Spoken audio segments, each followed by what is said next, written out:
हो. शिवसेनेचे उपनेते माननीय गुलाबराव पाटील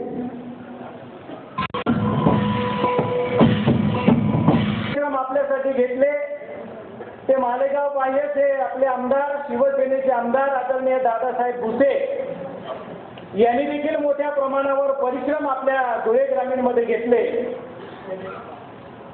विधानसभा मतदारसंघाचे आमदार आदरणीय चिमणराव आबा पाटील यांनी देखील अथक परिश्रम धुळे जिल्हा परिषदेच्या आणि पंचायत समितीच्या निवडणुकांसाठी घेतलेले होते. एका कार्यक्रमासाठी जे मुंबईला गेलेले आहेत त्यांनी देखील सदिच्छा शुभेच्छा पाठवलेल्या आहेत. या नेत्यांच्या आशीर्वादाने आपण मागे गत 5 वर्षामध्ये न भूतो न भविष्याच्या अशा प्रकारचा विजय धुळेच्या जिल्हा आपला धुळे ग्रामीण विधानसभा मतदारसंघाचा कार्यकर्त्यांचा मेळावा व्हावा अशी आमची मनापासून इच्छा होती. कारण आपल्याला आदरणीय गुलाबरावजी पाटील आदरणीय दादासाहेब भुसे यांचा पायगुण हा धुळे जिल्हा शिवसेनेसाठी अत्यंत चांगला आहे आणि तुमच्या काय आम्हाला लागल्याशिवाय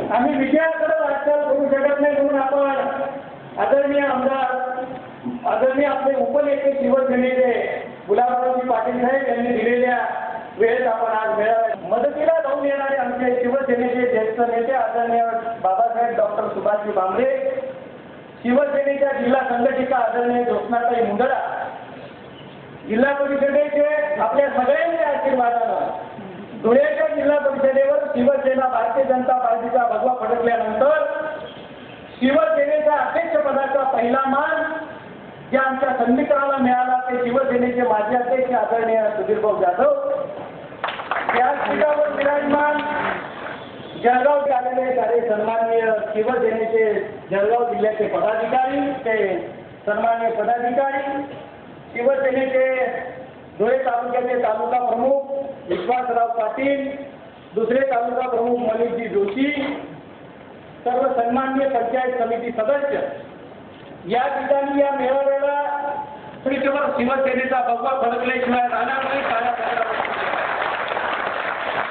आपल्या सगळ्यांच्या उपस्थितीनं आणि आपल्या सगळ्यांच्या उमेदीनं हे निश्चितपणानं दाखवून दिलेलं आहे की 1962 मध्ये धुळेच्या जिल्हा परिषदेची स्थापना झाली भाऊ आणि 19 परिश्रमातून आम्ही धुळे तालुक्यामध्ये पहिलं खातं वरखेड जिल्हा परिषद गटातून आणि दुसरं खातं देऊळ जिल्हा परिषद गटातून 2003 मध्ये जोडलं. तिथून ज्या कामाला सुरुवात झाली शिंदखेड तालुक्यामध्ये मंगेशराव पवारांच्या सौभाग्यवती यांच्या माध्यमातून बेटाव जिल्हा परिषद गटामध्ये तिसरं खातं शिवसेनेचं उघडलं आणि 2003 मध्ये अशा प्रकारची मुहूर्त भेट झाल्यानंतर आपल्या सगळ्यांच्या आशीर्वादानं 2008 मध्ये आम्ही आपलं स्वप्न साकार करू शकलो.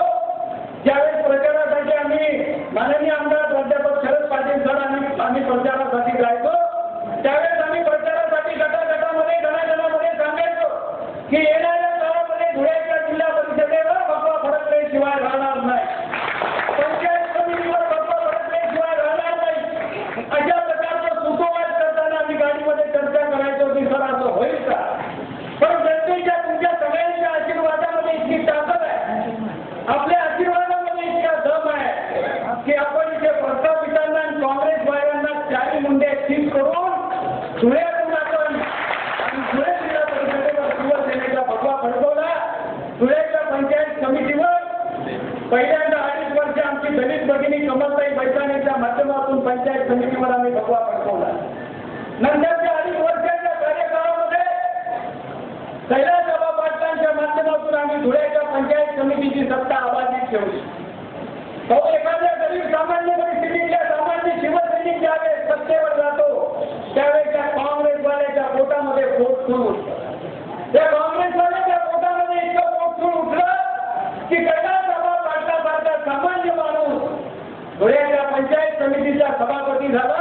त्याच्यावर अविश्वास आणण्यासाठी राज्याच्या मुख्यमंत्री पदाचं स्वप्न पाहणाऱ्या वैदास पाटलांना दिवसा स्वप्न पडायला आणि त्या वैदास पाटलांनी प्रयत्न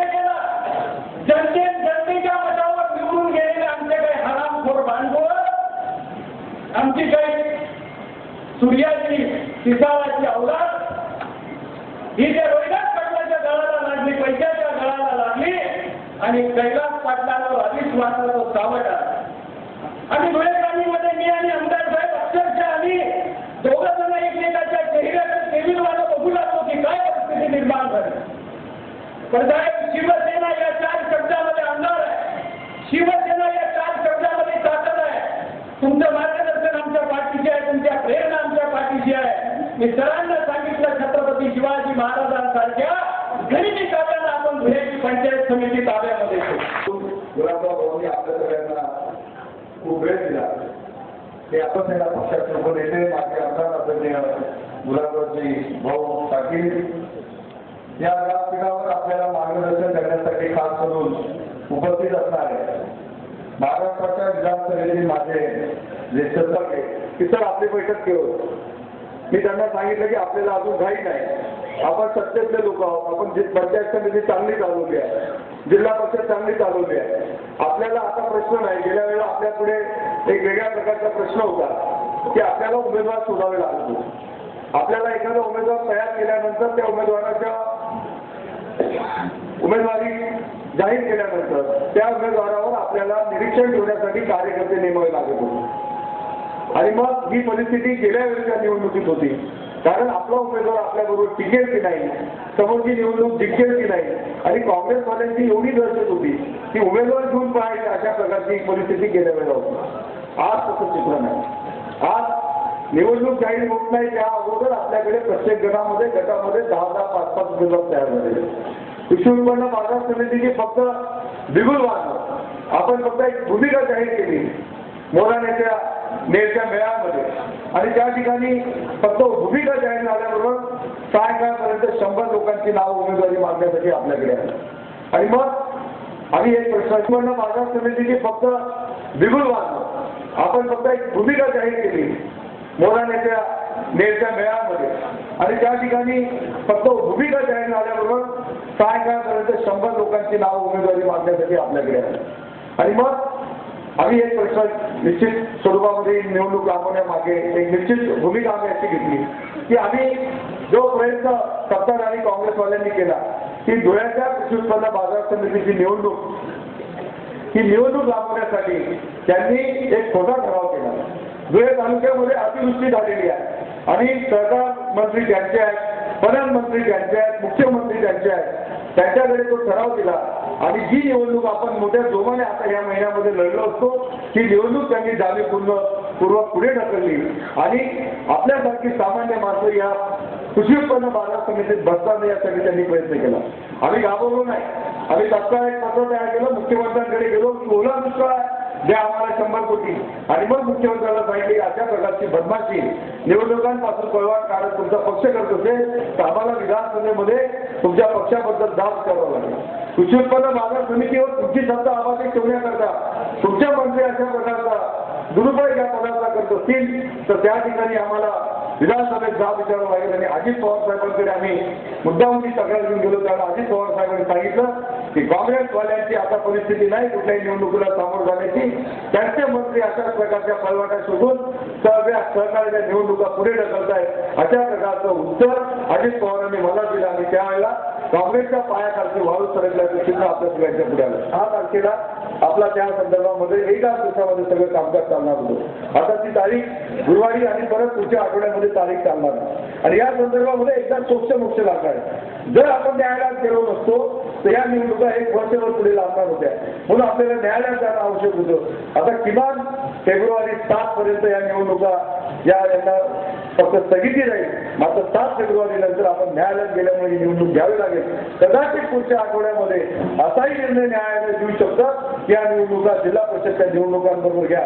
आणि म्हणून काँग्रेसवाल्यांच्या एकूण व्यूहरचनेला उत्तर देण्याकरता आपली बैठक आज उशिराने मुद्दामून ठेवली.